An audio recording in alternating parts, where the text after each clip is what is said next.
Welcome. Hopefully you're in the right place to how to support English learners in your courses. I'm Alyssa Tobar, and this is my colleague, Jennifer Vahanyan. We also had another colleague who was going to present with us, but unfortunately she couldn't be here, Kathy Kabani, but we did use some of her slides. So that's also why she's on here too. And she's very knowledgeable about this subject area too, if you know her. Okay, so first, just a little bit of rationale and some background. So equity and EMLS, we'll go over the terms EMLS, ESL. I know for some people, the two are interchangeable. For some's more important, but we'll kind of talk about these terms, ESL and EMLS. But first, I wanted to talk about equity and our population. So first off, according to the Chancellor's Office, English learners are an equity population. They're historically underserved and historically underrepresented. So we want to make sure we treat them as such. There's kind of this harmful narrative, I believe, in many content courses and skill courses that when English learners are in college, it's a sink or swim mentality. I don't think any other equity group has this same mentality. We don't look at these different groups and say, okay, you're either going to be successful or not. So we want to have that same equity mindset when we're dealing with English learners. We also don't want English proficiency to be seen as a prerequisite or a barrier to successful engagement with material. We also don't want to disenfranchise or discourage these really valuable experiences these students bring to the class. A lot of times we forget that they have a wealth of experience in their own language, in their home countries, right? Some students have PhDs and they're here, and we might not know that unless we get to know them and talk about it, and we might not see how valuable they can make our classes unless we treat them as such.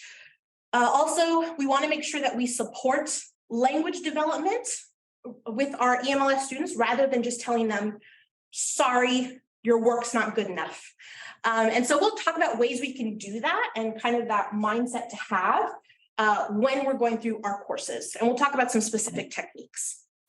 But I also wanted to share the mission statement for our department. So just to give kind of a background about where we're from the EMLS department. So this is English for Multilingual Students. So our mission statement, basically to assist non-native English speakers improving their English skills. So we do this by offering, of course, classes, tutoring, conversation practice, counseling, individual support, and no matter what their background is, no matter what identity they have, this is our mission. Always, we keep this in mind.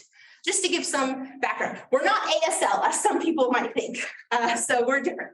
Okay, and I'm going to pass it on to my colleague, Jennifer, to talk about, me. You're going to do that. So yeah. This is, if you're like me, I like to know what to expect for the talks that I go to. So this is kind of just a breakdown of what we're going to talk about. So we already went over equity and EMLS. My colleague is going to talk about the terms, right? Just so that you really understand why we went with EMLS over ESL. We're going to talk about who is an English learner, and we'll do some demonstration of an activity to kind of talk about this topic, but also to just show you something you can use in your classrooms. We'll also go over some best practices and then some very specific activities that you can use no matter if you're, again, content or skill-based course. Then key takeaways, some contact information, and then just some general resources that you can point your students to if you think that they are an English learner or if they've been identified already as an English learner. Now I pass it over to Jen. Okay, so EMLS versus ESL.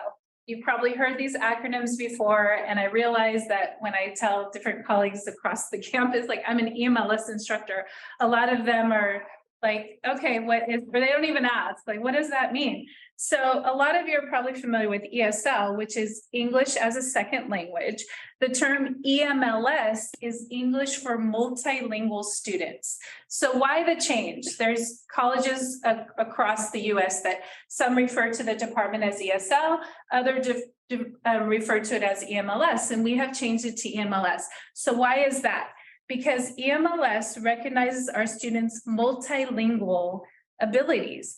Many of our students, English is not their second language, it's their third, it's their fourth, it's even their fifth, which is really amazing. So when I love to get to know my students and think, oh my gosh, you already speak 3 languages, so it's just this, that is something that is so beneficial and should be celebrated and recognized. So I really like that we are now EMLS. Our students are very diverse in their backgrounds and of course their linguistic backgrounds too. And that is that, okay?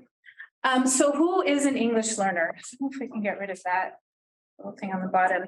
There's basically 3 overarching, types of English learners that we have here. The first one is called Generation 1.5. Many of you, if you teach other subjects or many students at the college, maybe this is what you're dealing with. Generation 1.5 is youth who arrive in the US as a child or teenager. The term reflects the fact that the youth maintain some of their aspects of their native culture, language, and identity, but they're also acquiring English and adapting to a new culture. So those are the ones that have come here when they were young, maybe in high school, maybe younger than that. Okay, so that's generation 1.5. We have international students also. Those are the students that have come from other countries to study in the US, to improve their English, to obtain their degree here, or just to take some coursework in our colleges here or universities. The third one are recent immigrants, of course. So we have people who come to the US from another country, for better economic, political, social opportunities. Those are recent immigrants.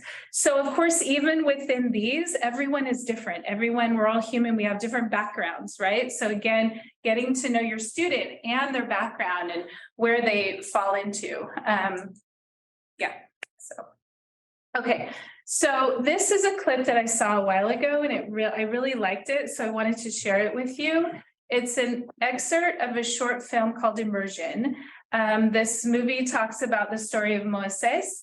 He's a Spanish-speaking immigrant in the US, and he's been immersed in the public school system, which of course is in English. And this shows Moises in math class. Let's We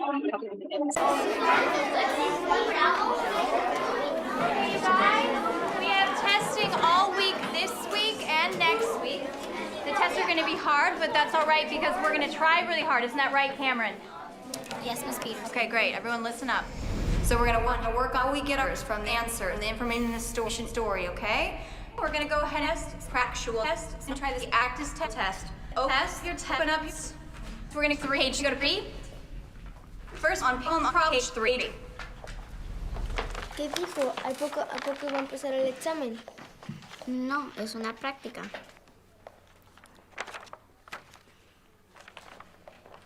We're going to take notes from the story and we're going to turn it into a math problem and we're going to walk through it together, okay?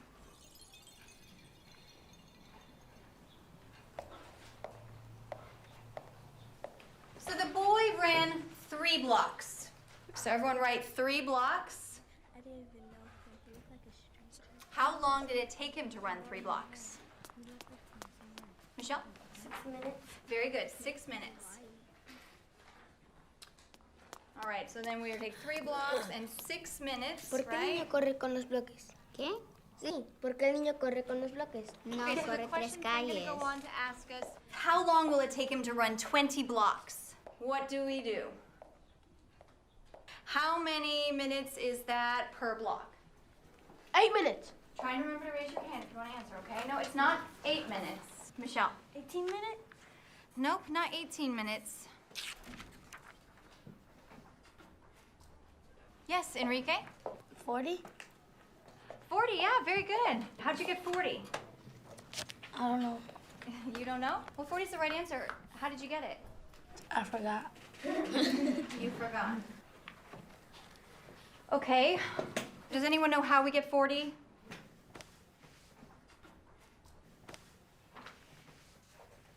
Yes, Moises.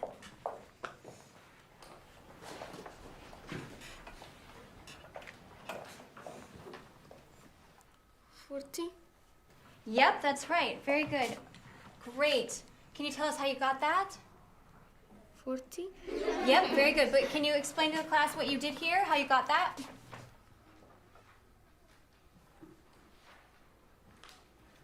40. Okay, all right, you guys, settle down. That is so dumb.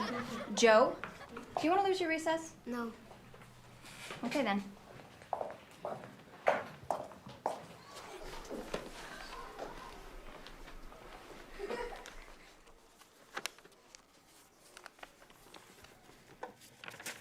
Thank you, Moises.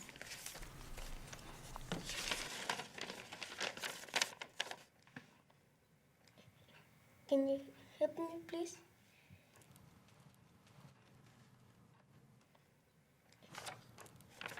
Can you take a walk with me? I don't want you to worry about the test, okay, Moises? Sí, estoy preocupado sobre el examen. La directora Rosa dijo que todavía tenemos que hacer. Just try your best, okay? Do you understand? Not importante. Sí, sí es importante.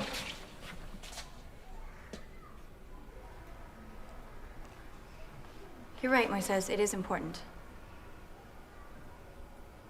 So basically what I wanted to do, we're figuring this out. I wanted you to just talk about with a partner, like what feelings came up for that? And then we figured it out, right? Yeah, the next slide. Yeah. Okay, what feelings came up as you watched this video? You can talk about any three of these. Have you ever been the Moises in this situation or the teacher? And is there anything you feel the teacher could have done differently? Really quickly, would anyone like to share things that you're talking about? Just, we don't have that much time, but just anyone want to share something about what they felt when they watched this or anything that came up? I'll share. Mhm. It kind of brought back memory for me. I was volunteering at an elementary school in Port Hueneme, Oxnard, where we have a lot of migrant workers. In elementary school, I volunteered, and I had pretty much the exact same scenario where the student, he came from Mexico, and he was in the classroom, where he was such a confident kid, even though he did not know the language, he was teaching other students mathematics. That's because he has that inner confidence. Yeah, yeah, which is rare. Even though, and then I think, like, it was amazing, teacher was very appreciative of him, because I felt that it kind of broke down the language barriers for him, kind of made him comfortable. Perhaps a teacher brought that strength out of him to put him in a situation to help other students. So when I was watching this video, that brought back a memory. It was like 2002 and 3. Remember that? Yeah. Anyone else? This isn't about language, but it's so totally related, and one of Yeah. the reasons I came. My first teaching classroom I ever taught actually was business law at Pacific in 1985. And I was thrust in, I just started teaching about the basis of our legal system structure. With maybe I didn't consciously think this, but in the back of my head, probably the notion that everybody took 12th grade government. It's in the classroom. And when I was done that, after about a week or two, an Ethiopian student came up to me and said, in beautiful English, but she came up and said, "I don't understand what you're talking." And I went, "You're right." Because some subjects are universal, right? And other subjects are not. Law is very cultural and very much about where, the history of your place. And so from then on, I had to say to myself, okay, is everybody getting this?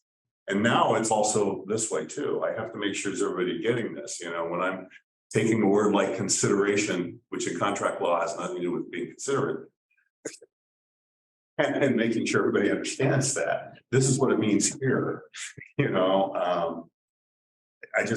really resonates.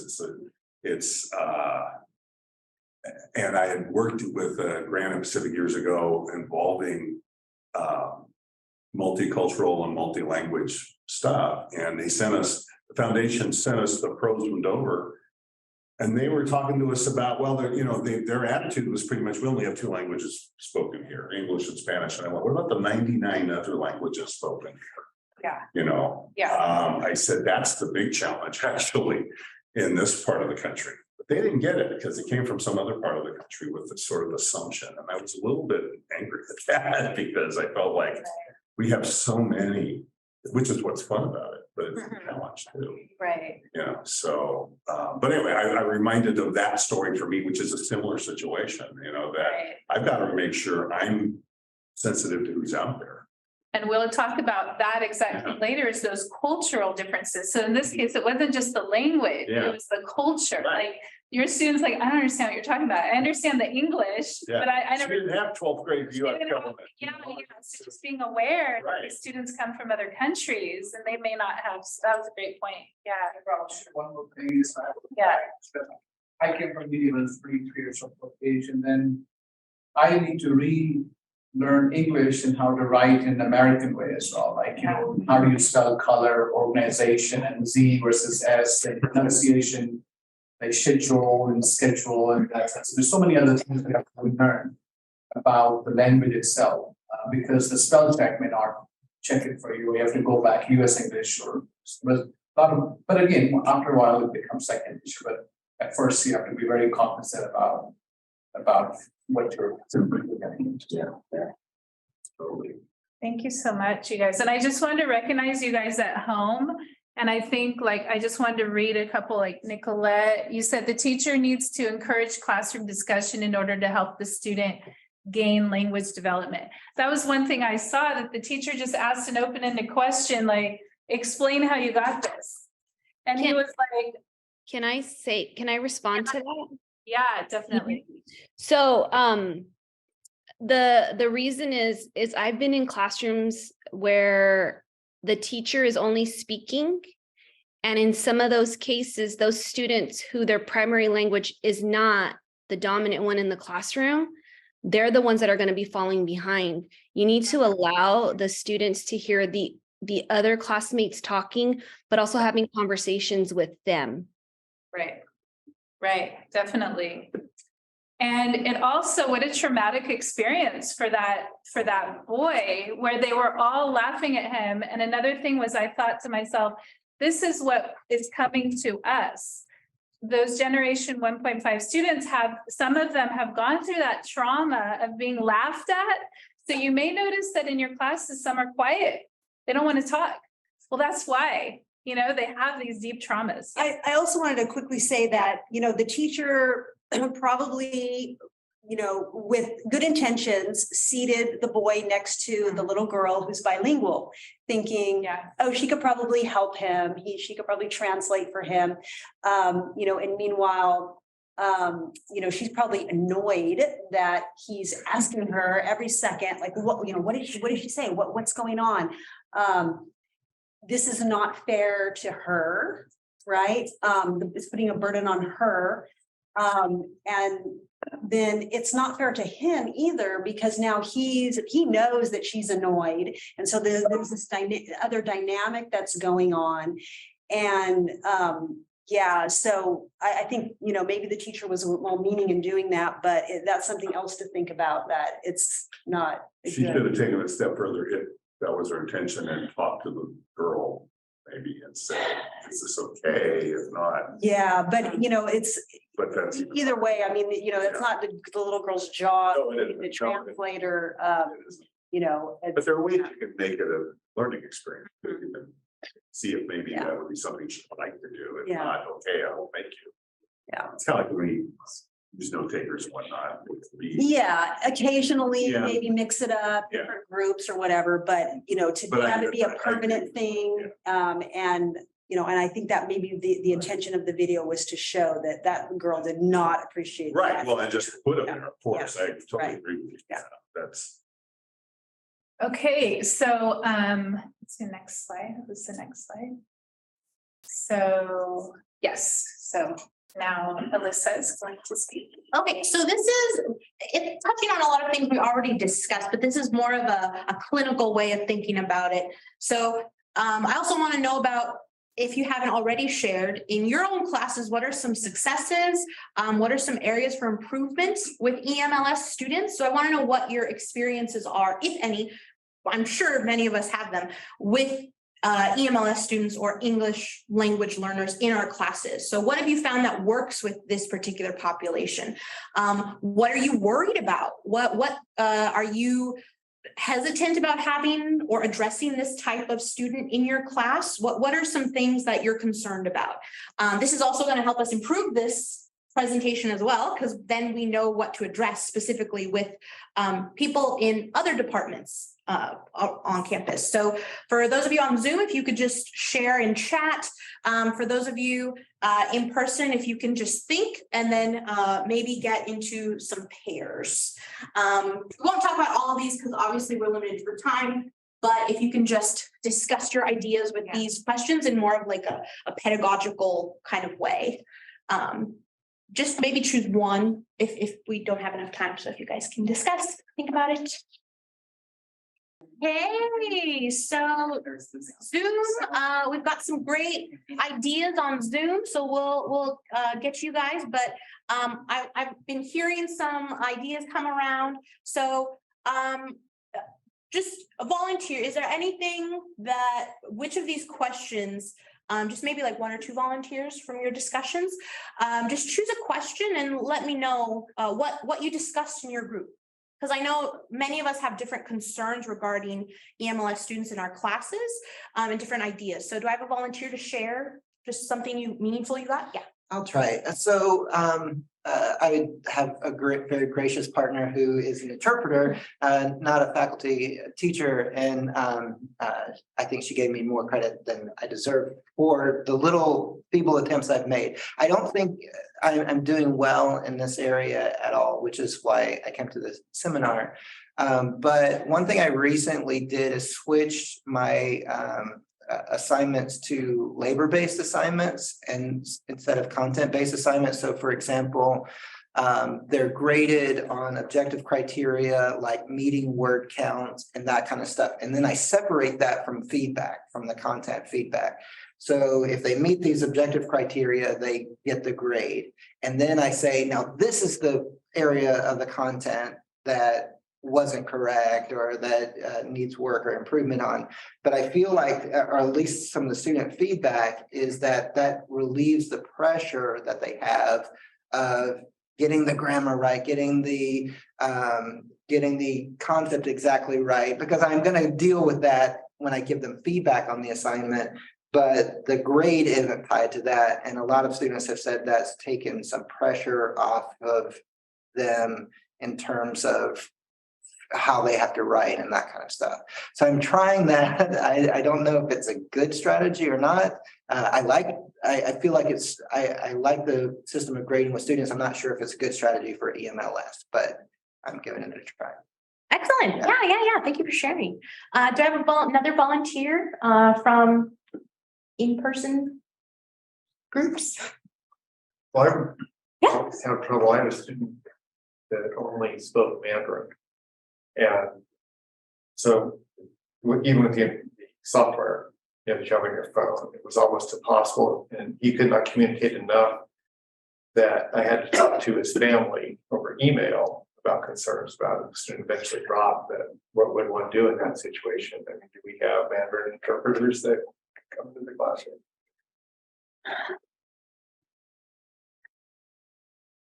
Yeah, so was it an international student or, you know, or, I'm not really sure. You don't know, right? So, yeah. I don't. Yeah. What class do you teach? Was finite mathematics. Okay. And it was a face-to-face class? Yeah. It should definitely be in our program. Yeah, for Right. sure, right? Yeah. Yeah, I've taught a class at Fresno State before where I remember specifically it was a student from Korea and we could not talk to each other, but he could write notes to me. That's how we could communicate that way. Yeah. There's also online, like a lot of, the translation that they could use. But yeah, but They could I'm have their thinking- phone and use that in class, but I think he tried, but I don't think it didn't. really actually worked. Trying to- yeah, Real maybe time would have call. had to take, maybe in that case, he has to take more Yeah. classes, ESL classes to get to the level that he could understand. That's where you could send them to us. That's a legitimate concern. We hear that a lot from Yeah. college professors who are just like, this student just, whether I do speaking, whether I do writing, they just cannot communicate Yeah. with me. And in those cases, it's really, really difficult to address that with the student. And also sometimes the student doesn't really, I don't want to say care, but the student wants to be there because students also have misconceptions about language acquisition as well. So it's not just instructors, but it's also students as well. And so it's that getting to know your students at the beginning of the semester, getting that background, understanding what their goals are, why they're there, making suggestions. Those are valid concerns. So it's not, this isn't going to address all of that, but yeah, it definitely is a valid concern for many instructors.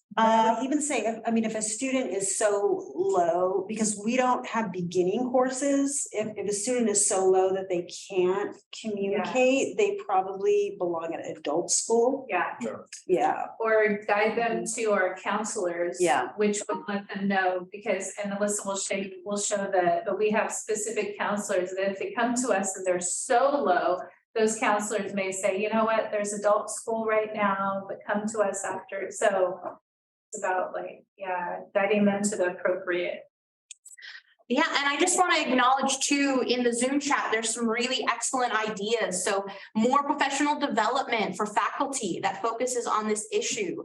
And how do we talk to students about it? What are the steps to addressing this if this is a concern, instead of just saying you don't belong here, right? Like, how do we make it so that they aren't just turned off from education in general, but they actually go to get this help, that they actually go to get this development in their language so that they can come back, they can take our courses, right? Without discouraging them from the entire idea of getting an education in English altogether.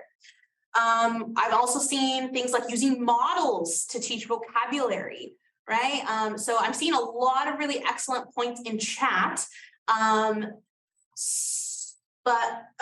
Okay. Yeah. So great job, guys, in chat. Great job, guys, in person. Excellent ideas. So some of this might be just repetitive than what you guys have already shared with me or with us. But just in general, these are just some best practices to keep in mind when dealing with this population. In addition, a lot of these best practices are not just for ELLs. They are effective for all students, right? So students with learning disabilities, students who are going through some mental distress, students who might not be there mentally in class that day. Maybe they had something. So this is for all students, whether or not they're English learners or not. Many of these best practices are effective. That's why they're best practices. In addition, these are just some that we thought were the most important for our audience to know about, right? So first, knowing and including your students. So making sure that you know at the beginning of the semester whether or not that student can communicate with you in writing or in speaking, right? So knowing that if it's past, so for example, the drop date, what are they going to do? And you just found out that they have no idea what's going on in class, right? So making sure you know them, making sure that you know who your students are, what their abilities are. Differentiating and scaffolding. So making sure that you're building into your assignments steps that are supporting your students. So for some instructors, this might be just including a glossary of important terms to know for this assignment, right? Or this reading. It might be just activating background knowledge at the beginning of the class, asking some questions. So what do we know about this? So let's talk about this. So those are all things you can build into your classes and assignments that help your students get to the goal, what you want them to do, right? Providing opportunities for interaction. So in language acquisition, we know that negotiation of meaning is incredibly important for language acquisition. It's also important for students just to learn, right? Giving students the opportunity to talk to each other about these concepts in many of our different areas and understand them, see what their ideas are about them, getting them to engage with the content. This is for everyone, right? We want our students to engage meaningfully. So providing these opportunities for interaction is really important. So we talked about think, pair, share, which was that discussion activity we did before, having structured group work, increasing your wait time, providing collaborative activities. So these are all things that are specifically for EMLS, but again, they can be useful for any population of students, right? Modeling what you want them to do. This is really important. And I saw some people in chat and also some discussion about that as well. Allowing students to use their first language to support language development and scaffolding. So I think we discussed about pairing them up with a student who speaks the same language. That is helping them, right? You don't want to give that job to someone, but sometimes it's useful for students. There might just be a word that they just don't know in English, but if they ask someone, then they're able to participate, right? Or if they just need to translate something really quick. In our skill area, a lot of time, for a while, we had this idea that only English in the class. That's the only way they're going to improve. We now know that this is not correct. It's okay to use their first language or whatever their strongest language is to support their language development. And it's okay to encourage this. And you can do this by letting them brainstorm in their language, right? That's supporting what they want to do because they might not have it necessarily right away in English, but they have it in their native language.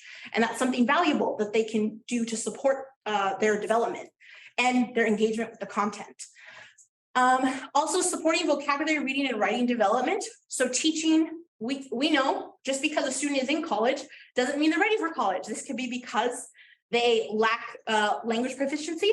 This could be because they just got out of high school and they don't know how to write an essay or even write beyond an essay, right? So no matter what, students need to develop this academic language, whether or not it's their first or second language, right? Or third or fourth. And you can do this, again, through reading apprenticeship, what we'll talk about, using graphic organizers, and then just engaging in the writing process. So showing students how to do the brainstorming, the outlining, drafting, that supports language development, right?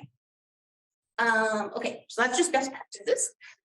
And I'm going to pass it on to Jennifer to talk about reading apprenticeship. Okay, so we don't have that much time, so I'm going to go fast, but we do have these slides available to you. But I don't know if any of you have heard of reading apprenticeship. It's a course basically you could take for all instructors, content instructors. It's a model of how students can really get engaged and become better readers. Right. So there's 3 specific strategies I'm going to go over with you. You could do the next slide. Okay, so reading apprenticeship, really quick, the framework, it's a deeper framework, but it's based on 4 interactive dimensions of learning.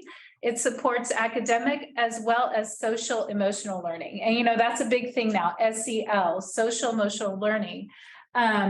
And these 4 things are integrated and developed through metacognitive conversation. So students think about how they learn, right? Not just what they're learning, but how they're learning. And it takes place within the context of extensive reading. So again, content, instructors, you teach history, whatever, you say, okay, go home, read 5 chapters and come back. A lot of students are like, what? Read, and this is not just ESL. These are lower readers, people that have never really learned how to read. So then they come back and you expect them to know, what you read it, right? So reading apprenticeship is a great course. It's put on by WestEd, but anyway, there's information about that. And I think that a lot of content instructors, you think, I don't have time to do all this. There's little things you can do in your class that will give you big gains, because then your students will actually understand when they learn these reading strategies, right? So This one is called talking to the text. Many students have been taught that one way to engage in the reading is to underline and highlight, right? And when they're done, I don't know if you've seen this, but like their whole page is highlighted. And it's like, well, what did you learn? I don't know. I learned that my book is pink. You know what I mean? Like, wait. So, and yeah. And you'll ask them, well, and a lot of readers, that low developing readers, ESL will say like, I read the page, but I don't remember what I just read. So Reading Apprentice is good, does strategies to engage them. Talking to the text is a way for students to engage with the text they're reading. Okay, so this is an example of talking to the text. So you could see that this student could probably tell you more about what they've read here, right, than that student. So this is called talking to text. You can go ahead and do the next one. So when we talk to the text, and I have a handout here. Can you? Yeah, thank you. You want to here. For those of you on Zoom as well, if you want to access it, there's a QR code right there. You just scan it with your phone and it can take you to this PDF, but you can have it as well. Yeah, thank you. Okay, so the first thing is you can provide this to the students. It's called a metacognitive bookmark. So there's different strategies when they were annotating what they were doing. And these are things that good readers, we subconsciously do as we read anyway. But the first one is predicting. And what I did is I put a P here. And I do this with my students as a reading strategy, right? As an annotating strategy. So this lets them, even gives them the vocabulary to say, like, I predict in the next part. So this strategy, this is predicting. The next one is visualizing. When you read something, you visualize it happening, right? I'm a very visual person. Some people are not as visual, but a lot of my students, what you could do is tell them, write a picture, put a happy face. This made me happy. Put a question, exclamation mark. So they're actively reading. They're drawing a picture when they see the word, like drawing, a lot of students like doing that. So that's visualizing. Questioning. They actually annotate and write a question, right? As they're reading, the question comes up in their mind. Connection. Gurminder made a connection when we were watching the film. His connection was, back when in 2002, I remember my students. So there's personal, some of you may know this, there's personal connections, there's text-to-text connections, and then there's world connections. But when you make a connection with the text, even if it's super boring, you can make connections with many things, right? It's like, you read something like, oh, that reminds me of this. At least it puts you in the text, and then summarizing for our students, ESL is one of the most difficult things, like to summarize, but you can have them summarize in the text too. So let's go on here. So you have this metacognitive bookmark. The next page this is called a think aloud, where it's part of the strategies that they do. First, they think about it and then they write. So, but it's the same thing, basically. So anyway, if I were in class, I would have a dot cam and I would model how to do this. So this is if you guys turn to the second page, it's anatomy and physiology of the skeletal system. I don't know if any of you teach anatomy, physiology. No? Somebody does there? Yeah. Okay. And this is probably even easier than maybe the books that you use, because I realized I was like, oh, this is actually an ESL book. So that's why they have terms over here, but we can use this as an example. Okay, so what I usually tell students to do is, and you guys I was going to give you highlighters. I forgot. Yeah, take the highlighters. It's as a little present from me, Fresno City College. So what I usually do, and again, I would have a dot cam, so I don't have a dot cam right now, but you would look at the title and anatomy and physiology of the skeletal system. what we could do is we can make a prediction here and we could write a little, what I tell my students is this, like, I want a prediction. I want you to write a P, make a prediction. So everyone can do that now. Just take 30 seconds, make a prediction. This is kind of obvious, right? What is this going to be about? You know, but if you're doing something else, you know, you understand anatomy and physiology of the skeletal system. This one is obvious. It's going to be about anatomy and all that. Yeah. Bones. Yeah. So that would be, but you're writing, right? You're encouraging them to write, to annotate. Another thing I've found about students, and I taught high school for a couple of years too, they don't want to write on their, you know, they don't want to annotate. And some students even have a thing against writing. And what I do is I say, okay, fine, sticky note. I love writing in my books, but some people don't. That's fine. Use sticky notes. Give them don't get away with annotating. It's very important. Use sticky notes on your, so anyway, you made a prediction. Now for the next paragraph, you guys are going to read, and I want you to, let's go back to the other slide. I want you to choose one of these. As you're reading this paragraph, you can either visualize, you can write draw a little picture. You can write a question here or you can make a connection with something, or you can summarize it. So I'll give you a minute to do that. Is everyone clear? Yeah, pretty much. Okay. And those of you at home, if you've accessed it, you're doing, the first paragraph.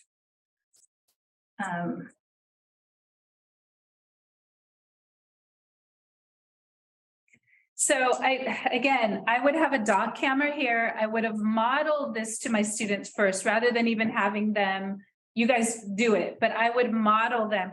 So for example, when I read this myself, I put a question about, when I came to bone marrow, I was like, can you donate bone marrow? Can't you do that? I don't know if like you can donate bone marrow. So I put a question there and I wrote the question. And then as I was coming to joints, my connection was, my joints hurt sometimes, so that's like my personal connection. So if you guys could just see how this is getting the student into active reading, rather than like just, oh, I read this and I don't even remember what I just read, because sometimes that happens. So that's a strategy that you could use. The next one is called golden lines. And again, we don't have much time, but a golden line, after the student has talked to the text and done this, they can, they can choose to highlight a line that is interesting to them. You can do this for a homework assignment, like, don't just say, well, okay, go home and read 5 chapters. Maybe you say, I want you to highlight one line from each page, or whatever you want to do. And then that's when they come back, you can say, okay, what did you highlight? Get in pairs. What did you highlight and why? Why was that? Why did that sentence or that phrase, why did that stand out to you? So that's a way to keep them active in the reading, doing something. Does that make sense? Yeah. Okay. So that's called golden lines. Again, in the end, we have shared specific things about that. Yeah. So one more thing that we have provided, and I have links for all these things, metacognitive reading log. So maybe some of you have used this before. It's like a T-chart. You can show them the next slide. It looks like this. So evidence from the article I read and what I think about that. So that's a good thing to send them home with. Again, like read 5 chapters of so-and-so, have them do a chart. So that's again a resource, and I think it's here, and then we have it at the end too, right? So you guys could click and you can get these online for free, like just print them out. And again, it's like evidence from the article, what I read. So again, it all goes like in succession, right? The talk to the text, and then they'll have their evidence, and then what they think, wonder, or made a connection about. Okay. And then That's the close-up of what it has, the metacognitive log. It's called metacognitive because they're thinking about what they're reading. Okay. And Alyssa, I think this is yours. So I'd like to model for you how to fill out your reading logs. So you want to make sure you have the text open and the reading log open. And so I like to kind of shrink them so I can just click back and forth, right? So actually we want to start on page 529, which is the beginning of these texts. So we see here the war in Vietnam. So in my reading log, I have my name, the date, hour, page numbers, and then make sure you put whether you're doing the online or hard copy of the textbook. Be done. But if we read over here, just reading the first paragraph, it says Vietnam is a narrow country that stretches about 1,000 miles along the South China Sea. Since the late 1800s, it had been ruled by France as a colony. Right? You don't necessarily have to put a quote for every paragraph, but if you're unsure, do that and you'll be in good shape. All right. So the quote that I put down was the second sentence. Since the late 1800s, it has been ruled by France as a colony. So that's the easy part, is getting the quote. Find the quote that you think illustrates the most important idea in that paragraph or set of paragraphs. More important, though, are your connections, thoughts, feelings, questions, or answers. All right. So in this case, I'm going to pose a question. I'm wondering, why did the United States get involved in if Vietnam was a French colony? You know, how did it become the U.S.'s problem if France is the one that colonized it? Right? As you read, just find the most important part in each paragraph or two. That part should be straightforward. Okay. All right. If we scroll down, and this might be, I think it's at the back for you guys. You should have this. These boxes underneath your reading log: treatment, scope, and organization. I just want to go over that with you really quickly. So is this a primary or secondary source? This is a textbook, which is a secondary source.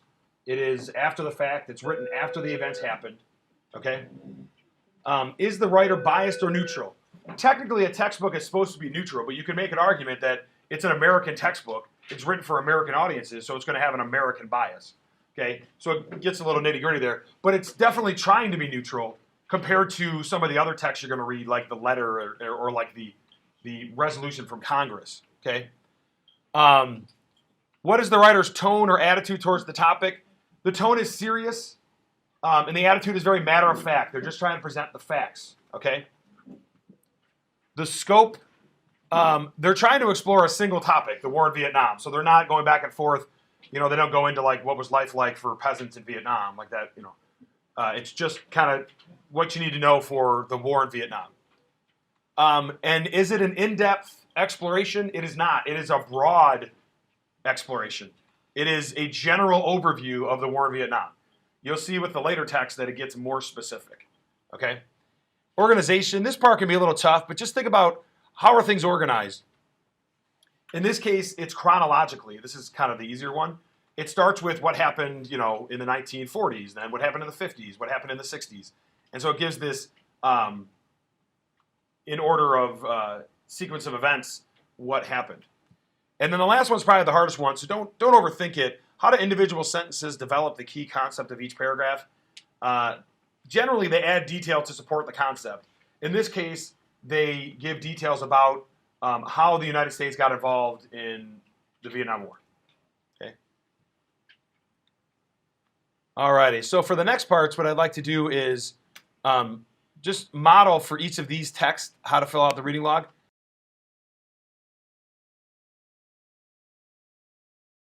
So just really quickly to sum up, because I think 12:15. Yeah, 12:15. Okay, so really quickly to sum up, just some key takeaways from this presentation. Again, we had a lot of content, but just some key takeaways. Keeping that equity mindset when dealing with these students, right? So we always want to have that. That's one of the goals of our institution, right? Don't make assumptions about your students. Get to actually know them. Make sure that you aren't just quote unquote writing them off as they're too low, right? So in some cases, they might be too low, but in some cases, they might just have some gaps, right? Whether that be in speaking, whether that be in listening, writing, reading, etc. So even within the categories that Jennifer talked about, there's huge differences in culture, in socioeconomic background, in all these experiences. So just even within those 3 groups we talked about of English learners, they're different. Emphasize interaction and collaboration in your classes, right? Making sure that your students are actually engaging with the content in a variety of different ways. Consider the best practices I outlined a little bit, right? Because those are beneficial for all students, not just English learners. Facilitate comprehension and model effective learning strategies. So really think about what you want your students to get from the course. Don't just focus on correctness, right? Get to know your students and their backgrounds, and then recognize cultural differences. So these are just some key takeaways that I would ask you guys to keep in the back of your minds when dealing with this particular population of students. Okay, so last couple things. So please contact us if you have any students. So at the beginning of your semester, maybe you've gotten some emails already, but if you think the student might benefit from one or all of our classes, please contact us. So specifically, these are our counselors. They're used to speaking with EMLS students. I believe most, if not all, are bilingual. Yeah, they are. Yeah. And they're really helpful. Yeah, and they're really helpful with getting the students enrolled and also walking them through that process. We have some classes here, and again, we'll share this PowerPoint with anyone who wants it. It shares a link directly to the course offerings we have this semester for different levels, and it's separated by it. We have online and in-person courses, both during the day and evening. And also, if you want to, so obviously some students might not have time to take a whole course. Please encourage them to use the PASS Center on campus. This resource is specifically for students who need English support. They're taught how to interact with these students. They're used to dealing with students who need English support. So please contact them. They have both virtual and in-person hours and Saturday virtual hours as well. Also, here's some resources for the reading apprenticeship that we kind of talked about that you guys can explore on your own as well. And then just variety of sources. Again, we had a lot of information. We weren't able to fully explore it. So please, I encourage you to look at these resources on your own, or just come and talk to us. So here are our contact information slide. So for Jennifer, this is our email, phone number, our office. Please, if you have a concern about an EMLS student, email us, text or call, or just stop by our office, right? We're happy to help you support these students in your classes. Any questions? How many languages do you support? What do you mean by support? Well, when someone, when Within you touch like us? a counselor or something. Oh, the counselors? Yeah. Well, those counselors, Eric speaks Spanish and English, right, Sally? And RFC speaks Armenian and English. And Spanish. And Spanish. Yeah. And then Crystal speaks Hmong and English. Yeah, but more Yeah. importantly, Yeah. they're really used Yeah. to working with Yeah. students who have limited English, Right. and, you know, just kind of walking them through. So you don't like yeah. specialize. They're great. Yeah, they're Population training. excellent. Yeah, they have a lot of experience, and you know, they're kind of like, I don't know, like three minds melding together. Yeah. Like you got, like I just send like a text or email to all of them, and then one of them will Oh. reply back, and they're just like, they're magical. Like, yeah. You Yeah. know, a lot of times it's not even about the language, like, oh, I need a specific person. It's about the support that you feel that you're being supported, you know, that this, oh, I'm trying, but someone cares that I'm trying, that I am learning this language. So they don't even need to speak the exact language. I mean, if they're so low, right? But like, Well, that's what I was just the, wondering. you know. Yeah. Yeah. Apparently that would be. Yeah, I mean, our program is so diverse. We have Yeah. so many different languages. yeah. You know, that it would Yeah. just be impossible to have translators Well, for I every mean, single yeah, I one. understand that, but I'm just curious. yes. about Right. When we're talking about the Mandarin. Yeah. Yeah. So do you expect them to have a certain level of proficiency in English to work with them? Or, Well, I mean, really technically, you know, we are we serve the community. Yeah. There's no. They can self-place now They too. can self-place, They you can know, so self-place. anyone can, Yeah. apply Yeah. and take a course if they want to. That is, they can take whatever course. We have credit, no credit. So no credit means they don't have to pay.